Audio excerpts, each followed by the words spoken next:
We are now opening the question and answer period. Please raise your hand so Magnus can get your attention. No, Mark Spooner, you just use his. You have a question? Just let this gentleman go first. Thanks. I'd like to ask actually the Attorney General if he's prepared to introduce a Corrupt Practices Act that would have significant penalties for corruption for both civil and public servants. Before the gaming commission. The answer is yes. I mean, we have a number of things already on the books that deal with corrupt practices. And, well, you have to, the law, they're there. They haven't been implemented a lot. They probably should have been. But we have sections like 111 of the Criminal Code, A and B, which really targets areas of corrupt practice. We also have the Parliamentary Act, Section 16, which addresses things like corrupt practice. And we have the Good Governance Act, which is on the book now, which addresses those types of practices. One of the things, certainly, ironically this week, that we are looking at implementing, which is on the list, is a Bribery Act, which has been implemented in other jurisdictions in the UK. It's something that they certainly have wanted to see extended to the overseas territories, and it's something that kind of another one. I've spent a large part of the year advancing our regime, to get these types of things into place across the board. And so that is one of the ones that is on the agenda. Obviously, like this, you have to get them drafted up and on the go. But the answer is yes, in addition to what we already have. But like I said, many people aren't aware that we have a number of those things, on board right away. I mean, somebody just attempting to offer a bribe to somebody is a criminal offense, let alone taking it and dealing with it or anything like that. That's already a criminal offense under the Criminal Code. An attempt to do that is. That's been there for some time. Isn't true in other jurisdictions civil servants were Where? Good evening, ministers. Good evening, all. Comment and question. Right. Were the previous owners of the gaming machines on the island before it was kicked out the door, were they included in the planning process? That's the question. The other thing, I've seen your figures, you can do next one, and right, and I'm saying this as a worker for the previous outlawed companies, right? If the government of today or yesterday were paying attention, could have added $2 million plus to the coffers, because taxes were taken when they were brought into the island. All the payroll taxes were taken. An additional $2 million on top of those figures that you have there have been built on what we already had, would be already in place. The social issues and all of the above have always been in Bermuda. Right? They've been here.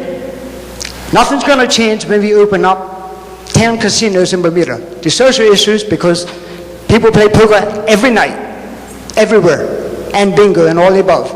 We need to stop using gaming, gambling, whatever you want to call it, and one name for all of the above, one tax for all of the winnings, so that the government wins, the social side wins, and everybody wins. Right. I have 4 more questions, but I'll save that for the rest of the room. On your first question, again, you were asking if the individuals who were involved with the individuals that had gaming machines in the past that were here. Yeah, most of them were here tonight. You could ask them, but but they weren't involved in the planning process in relation to what we're doing. No. And let me say that I think it's important, because I do appreciate that there are businesses that would love the opportunity to be able to get additional revenue. The justification and the reason why the government is embracing the introduction of casino gaming is to revitalize tourism in Bermuda, is to be able to use this as an amenity to help us get to where we need to be as it relates to tourism. It is not designed to have gaming machines all throughout the island. And I can tell you that based on our research, where we have seen social issues actually proliferate is in jurisdictions. I referred to one in Pavia in Italy, where it was interesting, and I'm not saying that this is what you're suggesting, sir, but it was interesting that they had gaming machines everywhere. They were in cafes, they were in the gas station, they were in the supermarkets. Gaming machines became the norm rather than being the exception. And what happened, because it was always in people's faces, they participated, they used them. And then, although the government benefited substantially in revenues, it created social problems. And so we don't want that. We are doing this to revive tourism, to bring in hotel development, and that is the justification for the government's policy on this. Come back, please, sir. Good evening. You're talking about the hotel resort. My question is, sir, how many rooms per resort are you talking about being added to the economy? Because you're basically talking about adding more visitors to the island. Like, how many rooms per resort are you talking about? Being as a convention facility, are you talking 200 rooms, 250, 500? What? How many rooms? We are in discussions in terms of a minimum room number, and we're looking at around 200 and 250 as a minimum. So,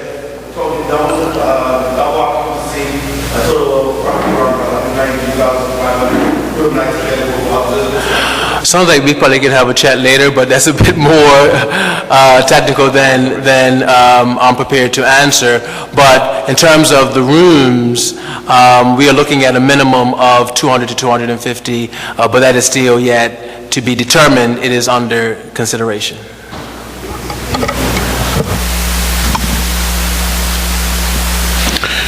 Good evening, everybody. Can you hear me? Yes. Honorable gentleman, thank you very much for the presentation. I thought it was very well done.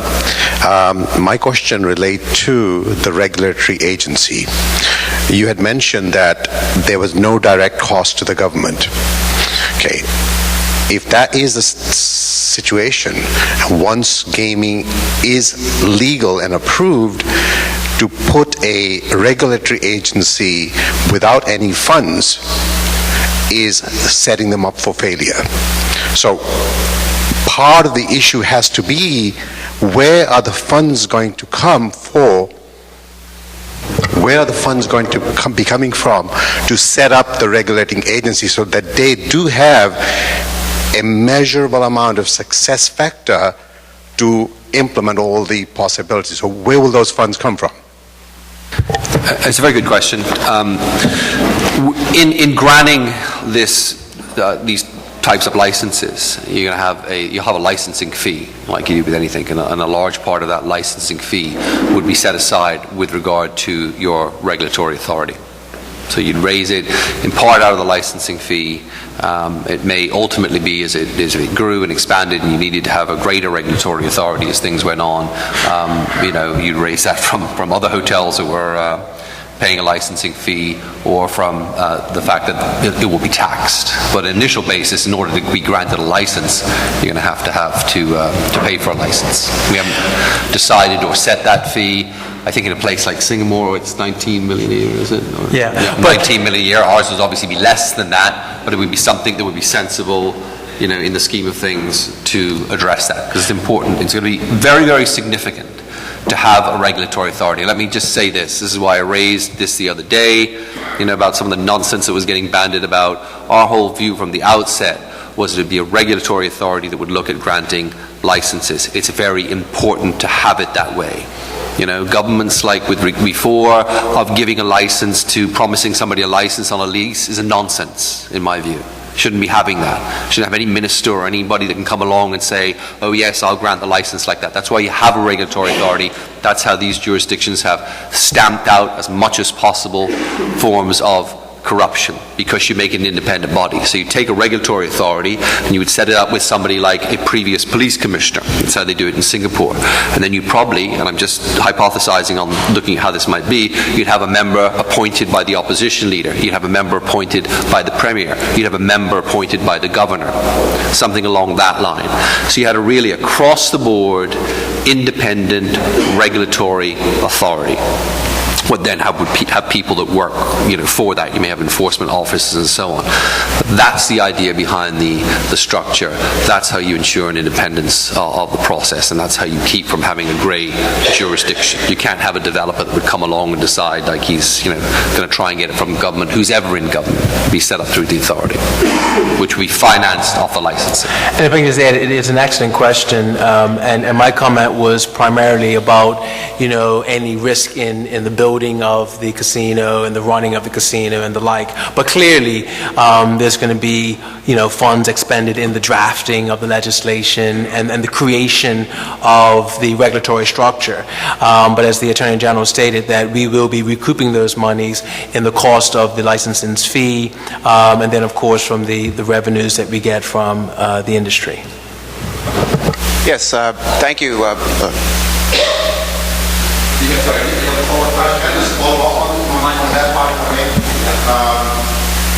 With all due respect, you are really putting the cart on a horse. Talking about the Toronto gaming regulation, it takes sometimes 2 years to vet an individual, their organization, and their contacts before they even talk about issuing a license. To say that a proposed regulatory agency is going to be able to do its work in a short time, in my humble opinion, is actually putting the cart before the horse. Yeah. No, I don't think we said we were going to do it in a short time. As I said earlier, there's going to be no casino this year or next year or probably the year after.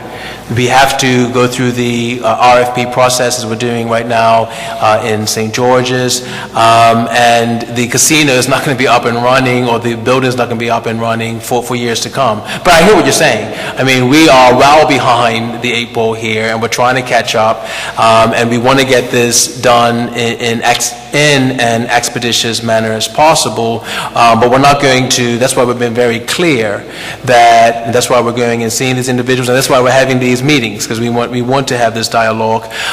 We have to make sure that we cross our T's and dot our I's and make sure that it's done right. And you're absolutely right. There is significant vetting of the hotel developers and casino operators going into any jurisdiction. That is paramount in protecting our jurisdictional reputation. Mr. Swan. Yes, thank you, Minister Crockle, Minister Pettingill. First of all, I'm here, because I've got a petition, okay, and anyone's invited to sign it, to calling on the government to reinstate having a referendum on this whole issue, rather than the ham-fisted things we see going on now. I do have questions. I said the same thing at the last meeting. Tonight I do have a few questions, and I will just ask 1 or 2 now and then give other people a chance. First of all, I want to find out, you've employed an overseas firm, the Innovation Group, to provide you with all sorts of statistics. I would like to know, and I think a lot of people here might like to know, what efforts your department or any department of our government has made to survey the visitors we currently have here or our market on its own, or what have you done to solicit information from the major players that are here already as far as interest in gaming in Bermuda? I know that there has been some surveys done in the past, exit surveys at the airport, asking our visitors that are coming here whether or not they would like to see gaming. I cannot recall what the percentages were, but I recall not being happy with the percentage, but that's not surprising because we don't have gaming here, and primarily the guests that are coming here if they're coming here and we don't have it, it's probably not important to them. The whole point of introducing it is to induce those who look for it in their travel, and we saw that, you know, there's an opportunity right on the East Coast to be able to compete with a very large chunk of the visitors there. In terms of the major players, we did send out correspondence to all of the hotels just to ascertain whether or not they would have an interest in having a casino on their property, and they've all responded to that. But we have not sort of talked to, as the Attorney General said, those who have been involved in the industry previously, but we have been in constant dialogue with the Bermuda Hotel Association and the hotels on the island. Let's get this thing on. Minister, thank you for the presentation. I think it's a breath of fresh air that Bermuda is now finally addressing something that's vitally needed for our tourists and for our tourism. Is this a hobby, or are we in the business? When you talk about vetting people, we're going to go into business in the gaming business with people that are really good at what they do. When you go to Las Vegas, Steve Wynn knows what he's doing. When his business is then added to McCall or wherever he happens to go, they have him because he's good at what he does. He knows his business. What Bermuda has done, ladies and gentlemen, over the last 30 years, is we have successfully chased out of Bermuda Trust House 40, Holiday Inn, Lowe's, Bill Marriott, who said, if I have to live my life over again, I'll do everything the same except run a hotel in Bermuda. Okay? Serge Trigano, Club Med, a Bermudian CFO of an exempt company here, was on holiday in Japan and happened to bump into Serge Trigano in a Club Med. And they said, where are you from? He says, I'm from Bermuda. He says, oh, I used to own a hotel there. I will never own a hotel in Bermuda. What we've done is beat ourselves up because we have behaved badly for 30 years, whether it be between political parties, whether it be one lot saying, I don't want to deal with the BIU anymore, they're a tough crowd, we're going to go with international business. Let's get real here, ladies and gentlemen. We have deep-sixed this island, Bermudians. And we're the island of no, no, no. Let's not have that. Oh, we can't have that. Oh, no, we're not going to have this. We're not going to have gaming. This is what we do here. Finally, and you all know that I've been pro-resort gaming for a long time. I got my degree in the Cornell Hotel School many moons ago, and I've watched other jurisdictions bring in resort gaming. Look at the Bahamas. You can talk about whether or not Atlantis is doing as well as it once did, but the bottom line is Atlantis saved the Bahamas. It became so much so that people talked about going to Atlantis, not the Bahamas. It became the reputation of the place. The Chinese have built the Baha Ma, $3 or $4 billion. Meanwhile, the United States left Morgan's Point in 1995, and we're sitting there still twiddling our fingers over what to do with Morgan's Point. Craig's sitting here, he's part of the, you know, we're sitting here wondering, when are we going to kickstart this thing called tourism? Thank God we've made the decision to take the politics out of tourism, have a tourism authority. That I commend you, sir, for doing that, and the OBA, you need to be applauded for that. So, my question is not really a question. I just absolutely had to get up here and say what I had to say because I've waited a long time for this. I've waited a long time to see Bermuda revive tourism, and we have to give what the tourists want. They want to be entertained. The cruise ships, what have we done? The Vietnam pulled out of here, ladies and gentlemen. They pulled out of here because they couldn't have gaming in port. They said, see you later. We've now given the cruise ships gaming in port. Guess what? The Vietnam's coming back. Hello? This is the business. There's not one cruise ship anywhere, sailing anywhere, without a casino on. It's not a bad thing. You do not see all sorts of weirdos on a cruise ship. They go and they have a great time on a cruise ship. We're going to see the same thing in Bermuda. They're going to come to Bermuda. They're going to stay in our hotels. They're going to have a great time. They're going to spend lots of money. It's going to be fantastic. Thank you, sir. All right. Thank you, sir. Mr. Hunt. Yep.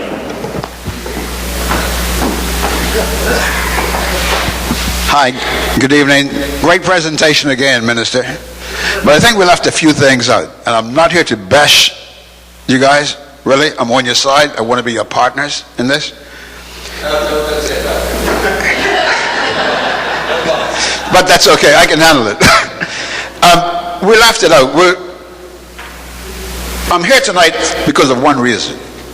Because this is a space that I basically created to create entertainment for tourism. You remember that? We did everything that we could do and spent hundreds of thousands of dollars in doing it.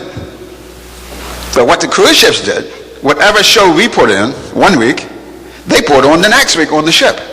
And that is coming from the Corporation of Hamilton in letter form. Whatever you try, they suck the lifeblood out of you. There was a small casino down the back down here, right? And we used to get the cruise ship staff that would come in and play, and that's how we were able to pay our electricity bill and pay some of the staff. I think that you're short-sighted in this cruise ship and local sort of gaming, because the restaurants are not going to be able to stay open. They've been through the worst seasons ever. You can park anywhere in Hamilton any time of the day. So it's going to be a pretty big suckings on pretty soon, I believe. What I would like for you to do, Minister of Tourism, is to reconsider some of the places in Hamilton and in Dockyard, which become ghost towns after, I guess, maybe 10 o'clock, while all the activity is going to be on the cruise ship. And I was told by one of the gentlemen that run the casino on the cruise ship way back when, they would probably make $500,000 from New York down to Bermuda. But that means that none of this is going to now stay in Bermuda, if you follow what I mean. I think they should have the opportunities to go out and wait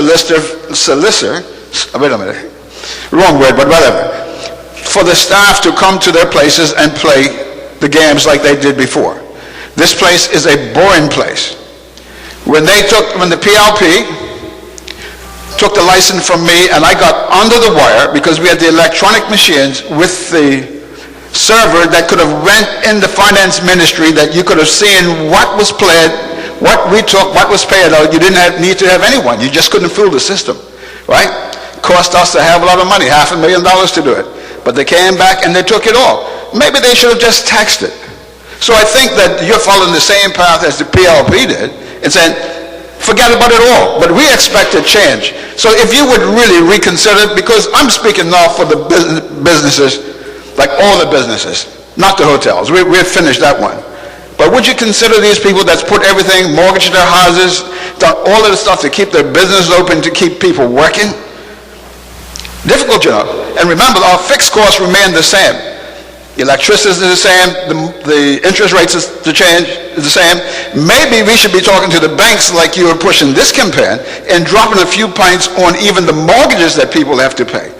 Partner, this business community is in real bad shape. And I know you guys realize it, but I just wanted to push that into it so that you could consider it. Because I think a lot of people want to say it, but they're a little afraid to say it. So I thank you for your indulgence. Thank you, Mr. Hunt.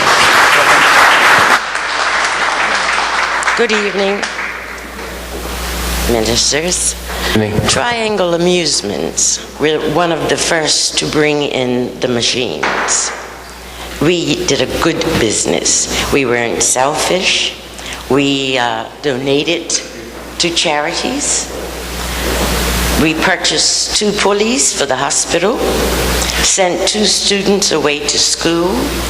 We were always helping people. I want you to think about us too. It's fine, your presentation was great. And yes, we do need casinos. But why are we being left out? Thank you. And we are certainly sympathetic to the challenges that businesses have. And we've had these conversations and debates within Cabinet. The decision at this point, and again, that's why we're having these meetings, so we can hear you and so that we can collect the information and continue to have the dialogue. But the reason why the government, as I said before, is going this route is because we need to help support the tourism industry. But you have, I thought I saw the Deputy Premier here earlier, but you certainly have the Minister of Finance here who hear you. We hear you, and that's why we're having the forum, so we can hear you. Didn't help tourists. They came to Yes, yes. and we hired 9. I'm sure you ran a great operation, and yes. Thank you, Joyce.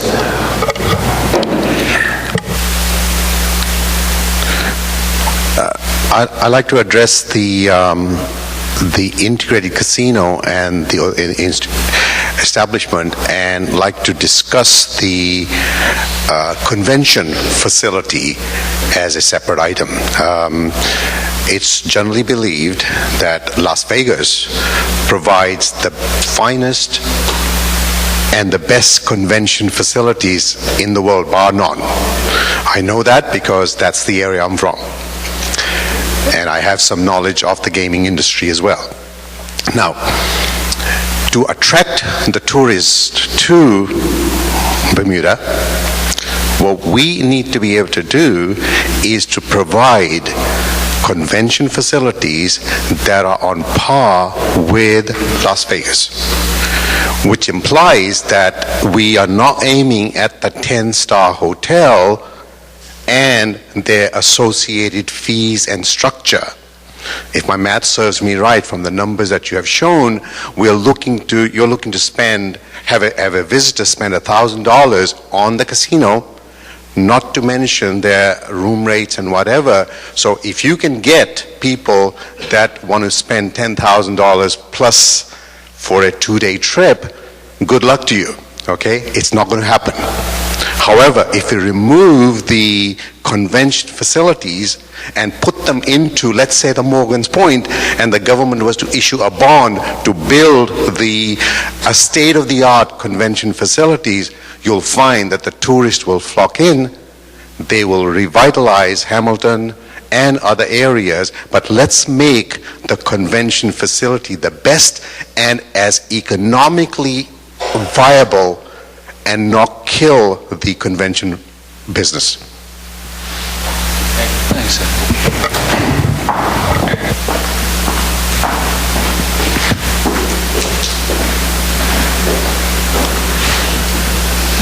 Good evening, everyone. Bermudians, Good evening. friends of Bermudians. Minister Crockwell, well done.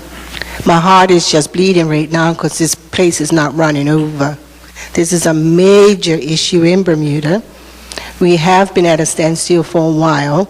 And of course, you hear all the buzzing all over the islands. I'm sure everyone should be interested in what's happening into Bermuda today.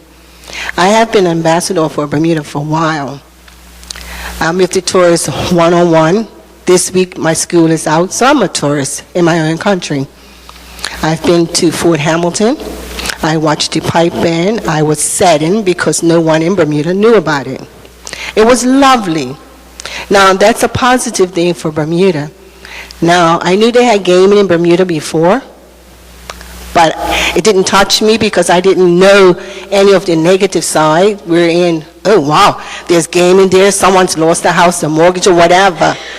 My thing is, if that's the way we are going, the restrictions I heard in your presentation, which it was very good, well presented, and meetings like this here can help generate all of us being involved.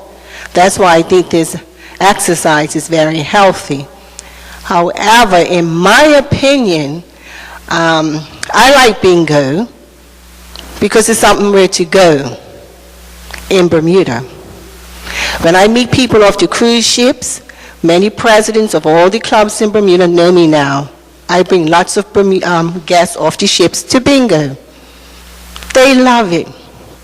They love fellowship with everybody here. They like the touch of Bermuda flavor. And they become us when they're in the bingo hall. It's a sight to see. Now, yes, it's important to safeguard.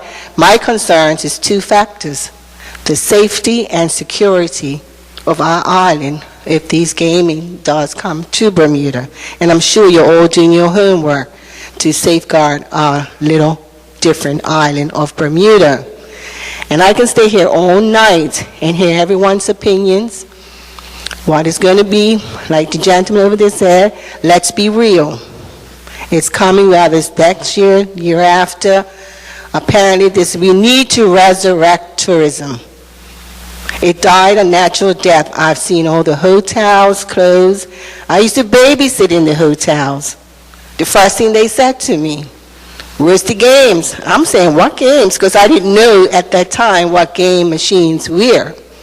The first thing that comes out of their mouth, where do we go to get Bermuda food? So all the energies that we are presenting here tonight can be put back into our island for the tourists that are already here, gaming or not. We have to put our heads together and come up what used to work for us, our uniqueness. Bermuda itself, we are unique people. We need to generate and resurrect tourism, in my opinion. So gaming, if it comes, I may go there. I don't know. I'd be excited just to have somewhere to go. Tonight's Wednesday. There's nothing to do. I'll probably go look for a bingo game. I'll go church, yes, and that's wonderful. And I do take the guest church with me. There's a balance, because I'm excited about my home, Bermuda. You will always find me on the street with tourists. I take them in my house. We have tea. I wish I had a car with 10 seaters to take them hopping from restaurant. I take them over Jamaican Grill and the bowling alley because they want to. My question is, if we are going that way, will we continue to have input from our Bermudians that make Bermudians? Are we all going to be heard? Thank you for your comment. I think it's very important because, again, this is not, we are introducing an amenity to our overall product. There are so many things that we need to do. We need to get back to focusing on our tourists and making our tourists feel like, they're welcome. And that's something that we do well. Wherever I go is very interesting. We know about our beautiful, pristine beaches and our wonderful water and all of that. But do you know what people tell me when I go to different jurisdictions? They talk about our taxi drivers. You guys have great taxi drivers, man. They're wonderful, and they tell us where to go, and they're great ambassadors. I hear that everywhere I go. So we have to get back to what we did back in the day. I still think we do it well. We have to continue to do it well. But Attorney Brennan, for example, he runs his your beach tennis every year. This is my first time as minister. I was a minister, so I was invited, and I went. But the beach should be packed. It's a great event. A lot of pretty girls were there too playing beach tennis. And I never thought about going before. But it's the passion of the Attorney Brennans and people like yourself that embrace our tourists, and Bermudians have to support these events. And it's something that's very interesting, and I will go to the next question. For some reason, we did a survey, and what came out was that Bermudians see our tourist attractions, or the attractions that we have, like the crystal caves and different things, they see that as for tourists. And there are so many Bermudians that have never experienced some of these things. They've never gone. How can we market what we offer if we don't even experience it? So we have to really embrace the industry and get involved. And so to you, I take my hat off to you to do those things, to meet our tourists coming off the ship and introducing them to a real Bermudian experience. Good evening, folks. My question is two-pronged. It was a nice presentation, Minister. I didn't see all of it. My question is, when gaming, the machines were introduced in Bermuda under the UBP and then taken out by the PLP, the people that ran the machines and government, was there any survey done? 1, 2, on the effects of the machines, the way they worked, and the organization and the security aspect, right? And also the social content. And have you guys put in more of the social content with the other social agencies and who's going to get what out of the pie? So maybe Neil's going, Mr. Hunt's going, I don't know. But to me, that was an ideal time to do a model on how it works in Bermuda. I understand your three-port concept, right? It fits into the Bermuda Hotel collection or the Bermuda collection as they had. 3 points. I've seen it in Zurich, Switzerland, and stuff like that. And it works when it's well controlled and you know your side effects. We know the side effects, but we need to come up with better cures for the side effects so that we can market to others. That's it.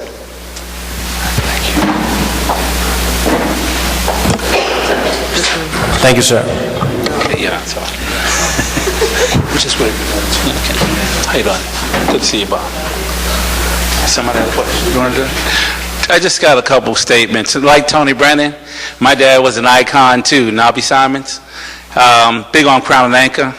And I know that during Cup match, the tourists come in little, bits and pieces. We can't really bring the Crown and Anchor to the tourists. If we could look at possibly a Crown and Anchor during Harbor Nights, and we can actually, under the regulatory system, set it up where it's fun, nobody's losing their shirt. I think that might be something we could do because it does bring a lot of camaraderie. I say that because some of these new Crown and Anchor operators, they wasn't raised like my dad raised us under that table. We actually had to be ambassadors even if we was passing beer from underneath the table. But I'll tell you, it does bring a lot of different types of people together and it's a lot of fun. We just need to put limits on things. Thank you. Interesting enough, in Singapore, we had a tour with the hotel operator and we started telling them about Crown Anchor. They just had stars in their eyes.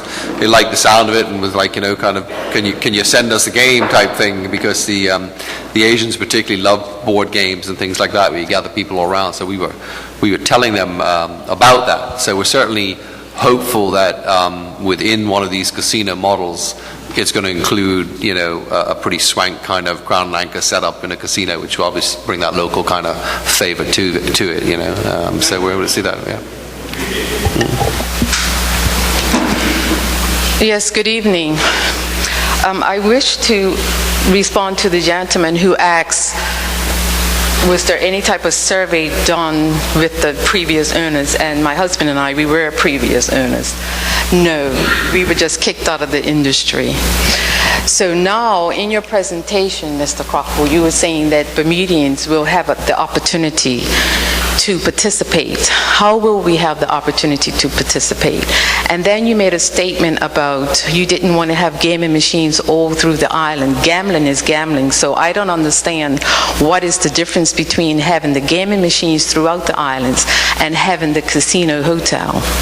Because people have been gambling in Bermuda for a long time. I think what happened when the gaming machines came to Bermuda, a lot of people came above, I would say above ground. I would use that phrasing.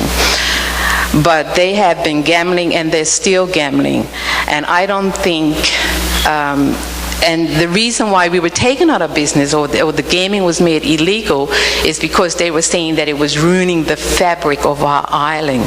But yet now, they have done a complete turnaround, and you want to bring gaming casino, whether it's a gaming casino or machines scattered throughout the island. If it's ruining the fabric of our island, having a gaming casino will still do that. So as a previous owner, and now that you are implementing gaming, because of course I've always been for gaming, whether it's a casino or you're having it throughout the island, I want to know how will the Bermudians participate within your new model of gaming. And also I'm curious as to where your statistics came from. Your stats pertaining to the revenue that you will be making once this gaming casino has been incorporated and implemented. Sure, thank you very much. As I said throughout the presentation, we engaged the innovation group who was responsible, they were the consultants responsible for compiling the statistical information and providing it to Bermuda. And so those were the numbers. And we were advised that they were conservative, that they gave us conservative numbers. We've been told that it's very possible that the opportunities for greater revenues are there, but they sort of gave it to us on the conservative end. In terms of your concern about gaming, what we're going to do, first of all, the AG may be able to address this, the legislation that we implement is going to capture all forms of gaming. So the opportunities as we go along to maybe introduce, for example, I'm just picking it out of the air, but let's say a high-end poker establishment. Somebody may say we want to have a private club that you have to be a member to be able to come and participate in playing poker. That might be something that the government considers down the road.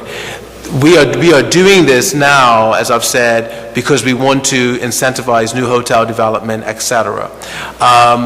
There are arguments for allowing local businesses to participate so that they can assist their business and the like, and we understand that and we've heard that. The decision was made, let's get this ball rolling as it relates to hotel development and tourism development. So that is the focus, but the legislation will give us the opportunity to address other opportunities in gaming going forward. But again, we need to revive tourism. This is not about, allowing locals to go to different establishments to game. It is about creating a tourism product to attract more tourists to Bermuda, and that is our primary and number one concern. Yes, I understand that, but I still feel that the individuals that were in the industry before should have been approached, and we should have been given the opportunity to reopen our business. If you took us, the government took us out of business, they took food off the table, and now you're bringing back the same industry and excluding the people that was in the industry before. There's something unapplicable. Well, remember who the guy was that got your gaming machines back the first time they were taken? That was me, because I represented, the people in the gaming machine industry. And what had happened was there was a law coming into place to end the use of gaming machines, and then the PLP government extended that down the road to say, no, it's going to end on this date. So there was kind of a notice period of you'll be able to have them for this long, and then it ended, and there were various court actions and so on, and it was passed into law, and really that was the end of it. So as it stands right now, there is a prohibition on having gaming machines. It's unlawful to have a gaming machine. So as we move into the new phase of what we're trying to accomplish, those laws will have to be amended. Now, as Mrs. Crockwell has said, it may be, we're just starting from a different standpoint. And I think instead of starting from saying like, okay, we're going to bring back all the gaming machines and have them all back in to the bars, and they went out a number of years ago, we have to focus on what's going to get a lot of jobs going, what's going to revitalize tourism, what's going to kickstart all of that again. And I think in looking at the model to do that, the decision has been taking is the best way to kickstart that is to look at an integrated resort model with casinos in them. Certainly there's been consideration, there's been research done with regard to having the Minister mentioned like poker, and also entertainment centers in particular zones, which would have slots. That type of thing is all under consideration as well, but it's a little bit further a step down the road because of what we're hoping at this particular juncture to create for the future and to stimulate that particular area. We see that as that's where it could all get started, and it may well have the potential to expand sensibly from there. But it's not just as simple as coming back and saying like, okay, we're just going to open it all up again with what we're trying to achieve. Good evening. I have several questions. I'm going to ask you a few now and maybe a few more later. Okay, it could be argued that an integrated resort could lead to undesirable activities often associated with gambling, such as money laundering, loan sharks, which I believe already exist here, and even organized crime.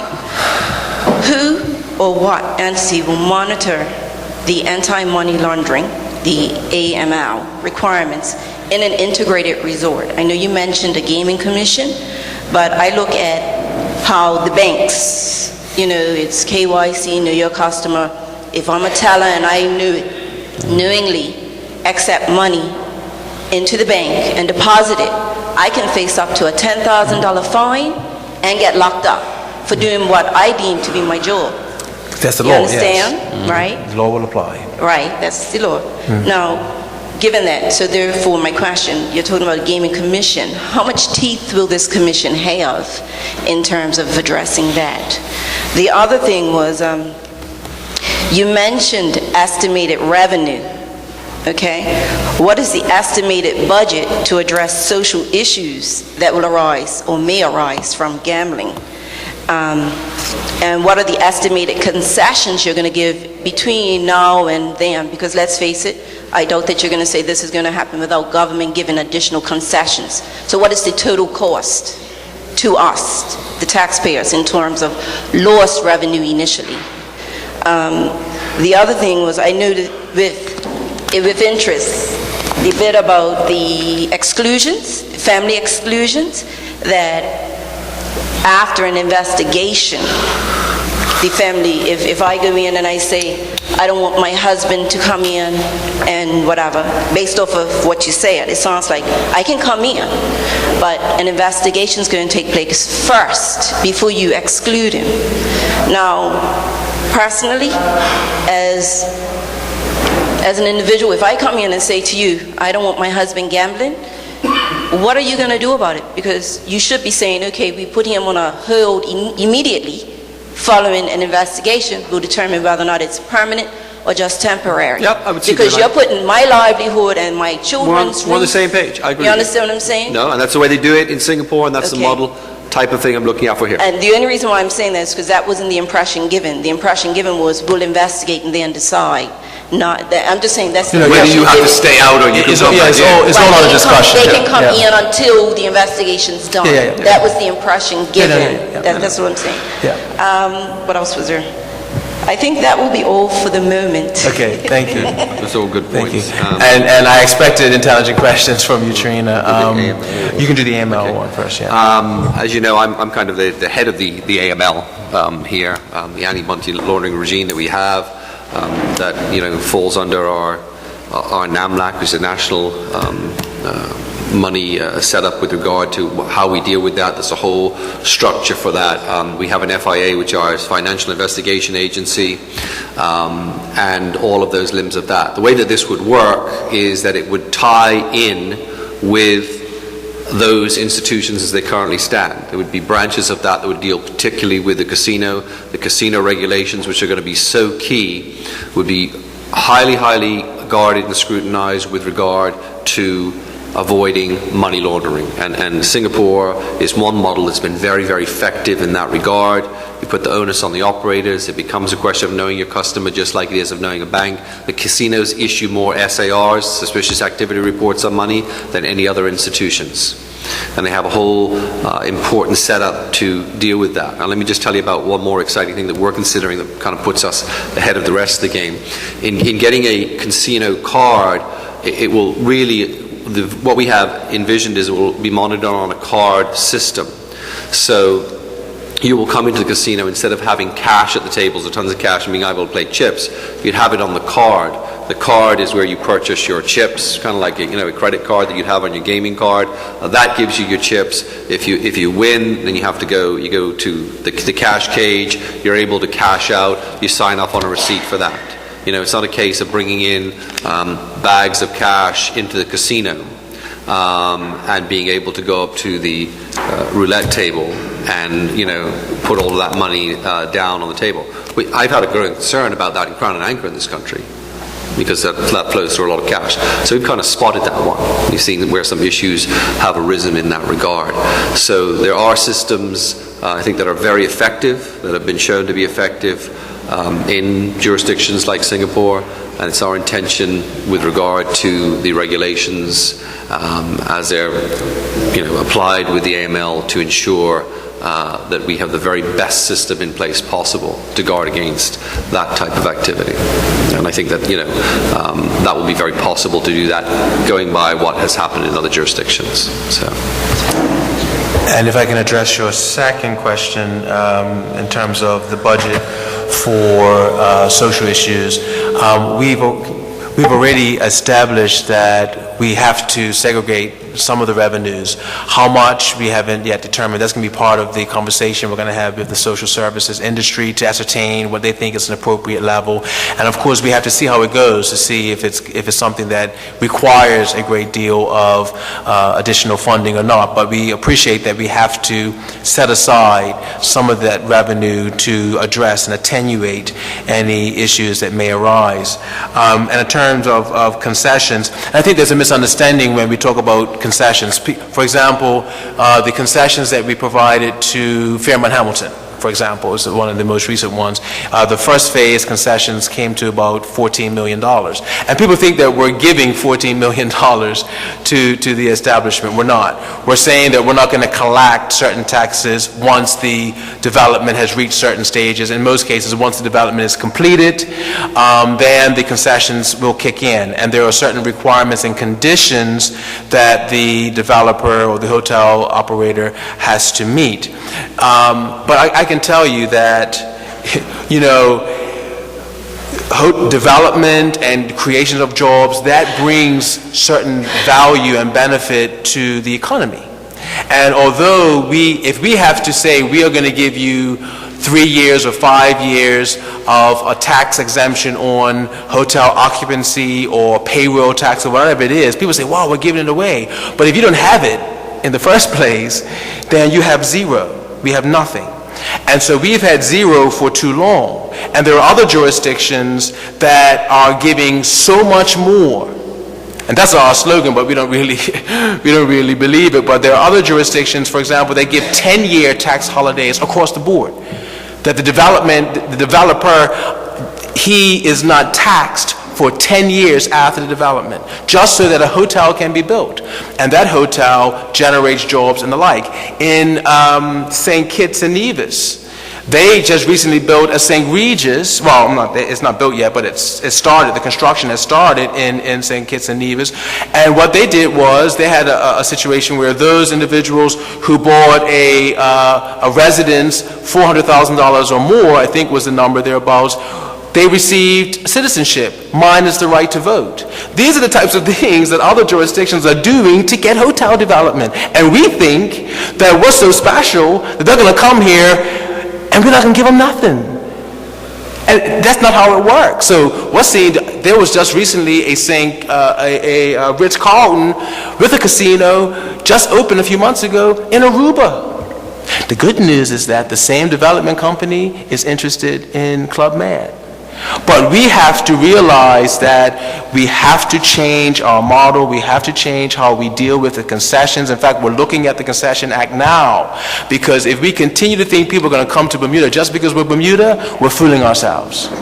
We're fooling ourselves, people. So we will be looking at the Concessions Act, and we will ensure that we have sufficient budget isolated and segregated to address our social concerns. Thank you again. Good evening. I think it's exciting, right? Casinos in Bermuda could be really good for Bermuda. Just looking at the presentation there, the numbers, about 200 room size, right? 150 to 200 rooms would mean that based on $60 million, then you're looking for each guest to spend somewhere around like $1,300, $1,400 per person, and occupancy is going to be somewhere around 50% for the entire year to 75%, depending on the size of the room. I guess, I want to be able to delve into numbers, right? And I'm looking for a source, if it's going to be made available, that we can go and look and kind of get more deeply into the numbers and get a better understanding of. Sure. I appreciate that. I would just confess that one of the reasons why I studied law is because I don't like math. You seem to be very good at it and was able to make those calculations very quickly. But numbers are important, and a lot of our statistical data was predicated on understanding the amount of tourists that are coming here and, like you said, the daily spend. We are told that it's very possible that if we attract the right type of tourists, that the spend can be significantly more than that. These people are going to jurisdictions. When we were in Singapore, there was a gentleman there that had a credit line of $40 million, and his batting limit was 1 million. That was his betting limit. 1 million. This is one person. And for the hotel at the time, he was up like $12 million on the hotel. But he said, eventually we'll get it back. But those are the types of people you want to come to your jurisdiction and bring their $40 million here. And Minister Crockwell looked at the guy, gave us a drink, goes, "Are you worried about that?" He was like, "No." Yeah, because they know they'll get it back. They'll get it back. They made like 1.5 billion that year. So I understand that currently we are allowing the cruise ships to gamble while they're in port. Are there any levies or anything associated with that? Because with each of the machines gambling from 9 p.m. to 5 a.m. morning, that's roughly 500 machines that will gross approximately, at a conservative value, $250. Makes it $125,000 a day. Would your government tell you at 10% taxes, $12,500, multiply that by 6 ships for 3 days a week, because it's total for the whole 42 season weeks, roughly $80 million in revenues. The governor's 10% will be $8 million. Are you going to collect any of that, or just give it to them for free? No, we recently amended the Cruise Ship Act. I'm trying to remember the exact name of the act. It's escaping right now. But we did amend it last year. And what we're doing is they have to pay an annual license fee. So we're not taxing the revenues, what they make on the ship, but every cruise ship that wishes to be able to open their casinos in port will have to pay the government an annual license fee. So that's how we will gain revenue.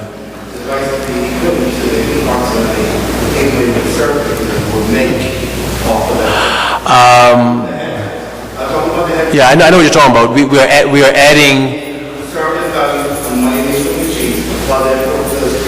Yeah, I understood your question, but we're not going to be taxing the cruise ships based on their revenue. We're taxing them. We are just charging them a annual fee. I don't think it's equivalent to that. No, it's not equivalent to that. Good evening. Thank you for your presentation, and Good evening, also Bishop. for the willingness of the government to be considering all of these various options is very important. I was wondering why everyone was so well behaved tonight. Well, I don't know. What's this space? I'll try to behave myself. But was concerned just to ask a couple of questions. Needless to say, every day of the week, we have people coming in off the streets looking for handouts who have got different issues. We're feeding the lots of people, the poor and stuff like that. I would love to be able to offer every one of them a job. And it's wonderful to hear of the statistics that have been quoted about the ability to offer jobs to Bermudian. What is frustrating is when they get a job, they find that actually it doesn't pay sufficiently to enable them to continue. They have to find other means of support.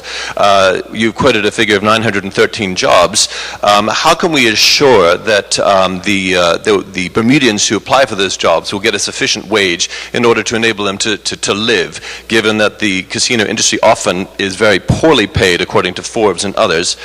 Secondly, amongst those people who do come are struggling small businesses, hoteliers and people who have small businesses. How can we be sure that those small businesses who are already established are not going to have their business sucked dry by an integrated casino resort? And the final thing relates to the number of addictions, because we face daily not just people who have no jobs, but we're meeting people every day who have severe addiction issues. And the addition of 2.7% would be about 1,600 additional addicts in Bermuda. How are we going to cope with that? So those are just a few of my observations. Thanks.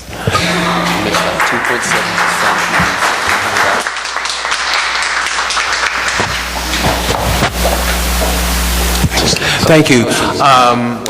there. Yeah, what I would do with your last point first, the 2.7%. What's interesting about that is that in addition to the various research they've done, they determined that those individuals are not new addicts. That you will find that addiction, and I'm not an addiction expert, so if there is an addiction expert here, they can speak up, but what we were told when we were in meetings was that these individuals, they have a propensity towards addiction.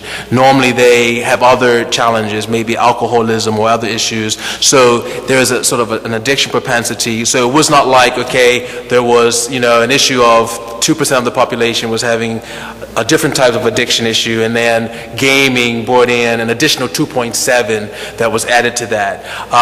But no, it's a valid concern, and we are very much concerned about that. That's why we don't want to see a proliferation of gaming machines across the island. We want to contain it as much as possible on the resort for our guests.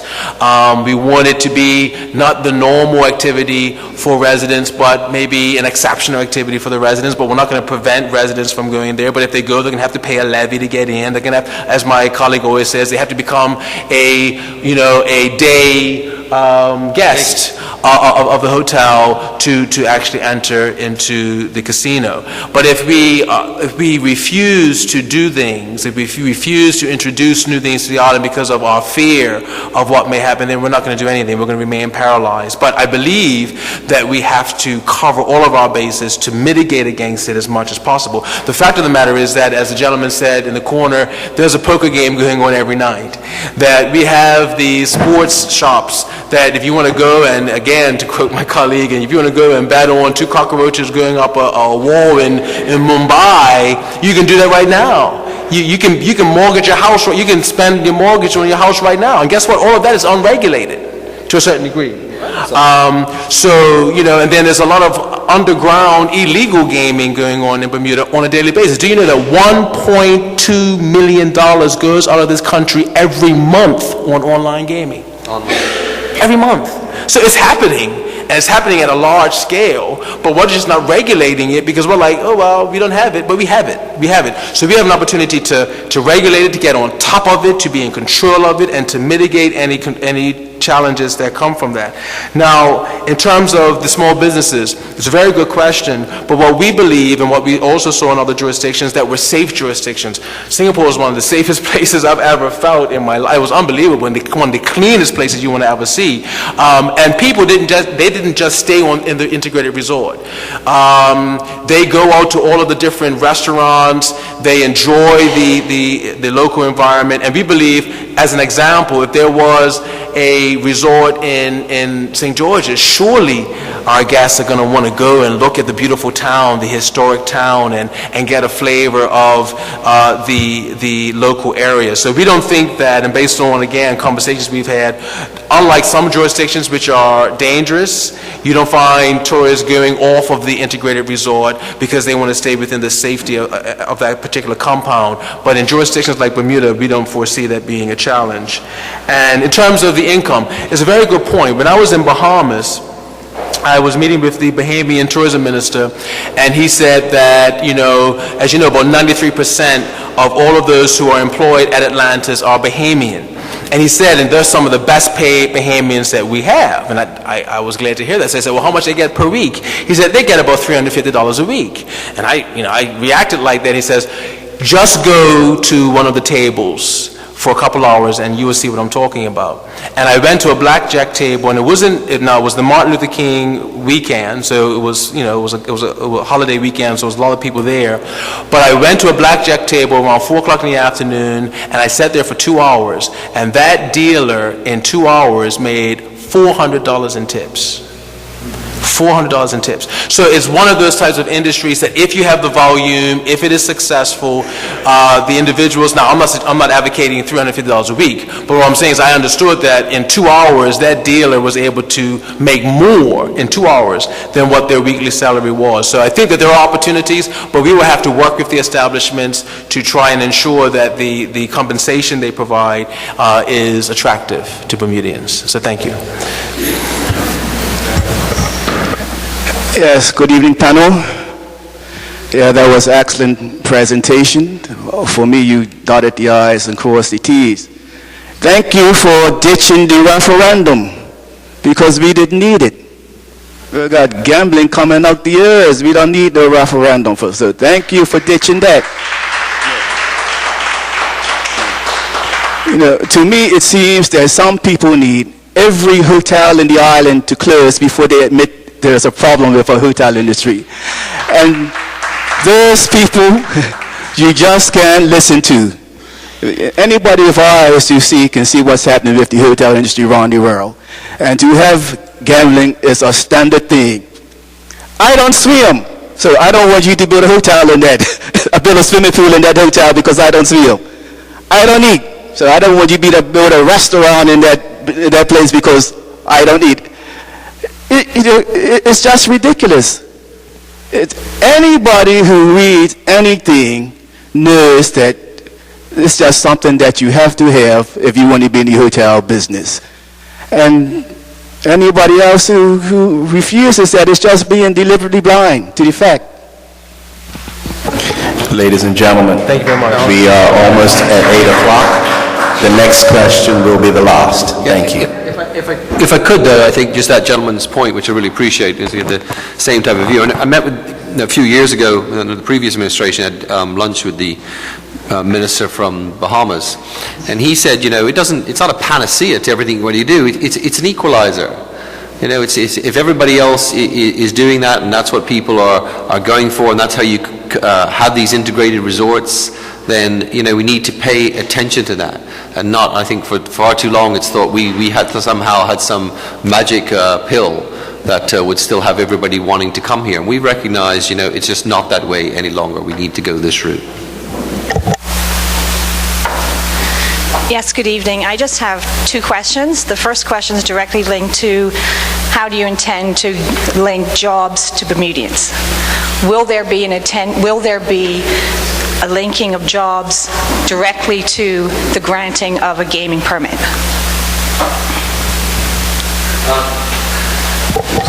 Well, this is how it's going to work. And the gentleman sitting behind you can tell you about this too. We want to ensure that Bermudians are going to be trained to fulfill these jobs and get out ahead of that. We're going to have a job fair.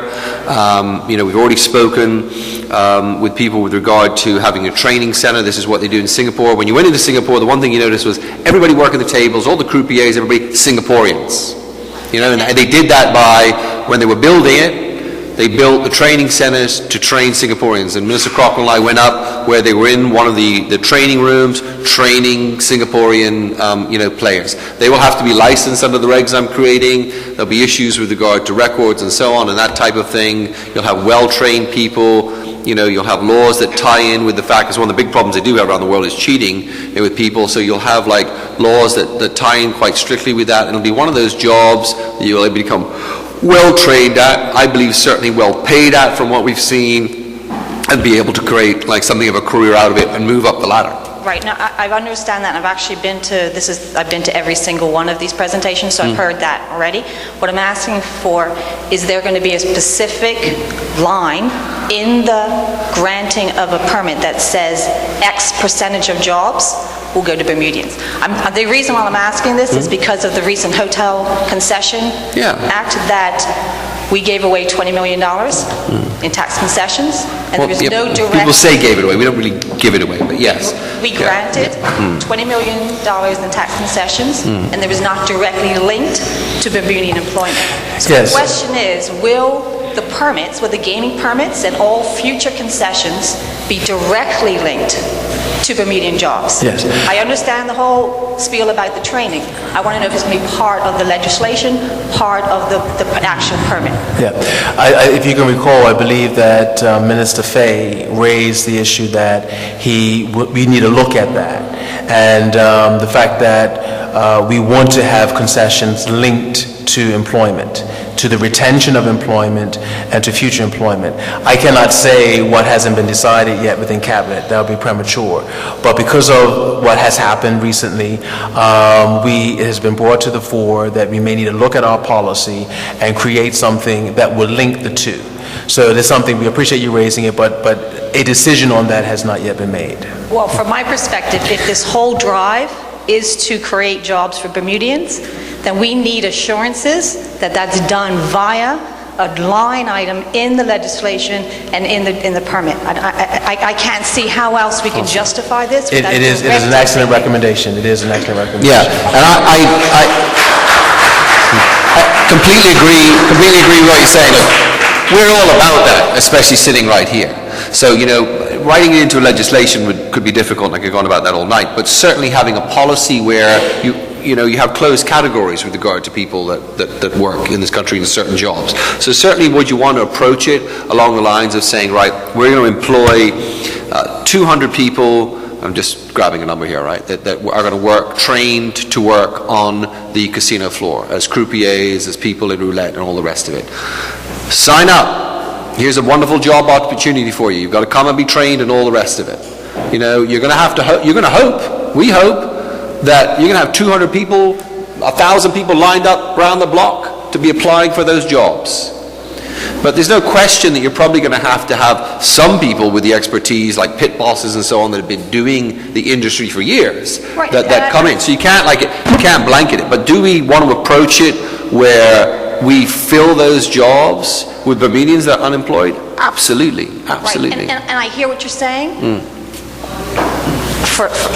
For lack of a better way of phrasing this, I don't trust it until I actually see it in the form of legislation and directly linked to the permit. Okay. We abandon term limits across the board without consideration given to keeping term limits for specific occupations to protect certain industries. So the concern is valid. It's valid, but let me ask you this. Suppose I say, right, and it's a valid concern, all right, has to be 200 jobs. Has to be 200 Bermudian jobs to make the casino work, and I only get 180 people. What do I do now? I can't break the law with hiring 20 foreigners. I think what I'm asking for, I'm asking to see a policy in place that directly speaks to the linking of Bermudian to jobs. That's what I'm asking for. That's all I'm asking for. No, I understand that. Policy, Right. The policy, legislation, I want to see a gaming permit that directly links this to Bermudian jobs. Yes. Because if the discussion is if this whole issue is about bringing jobs to Bermuda, then we have to be able to say, hand on heart, this is what we're doing. And it has to come through, it has to come through training, it has to come through education, I understand all that, but in order for the public to have trust in the system, I can't just allow you to say, that's our hope. We hope that we're going to get Bermudians employed. I think we're being very insistent that every Bermudian that can potentially have a job in that area will have a job. Like, hand on heart, I can say that. And you want to have that written down somewhere? I'll make sure we have it written down somewhere, in a policy or regulation. Okay? Hand on heart. Thank you very much. We appreciate your attendance. We're grateful. Thank you.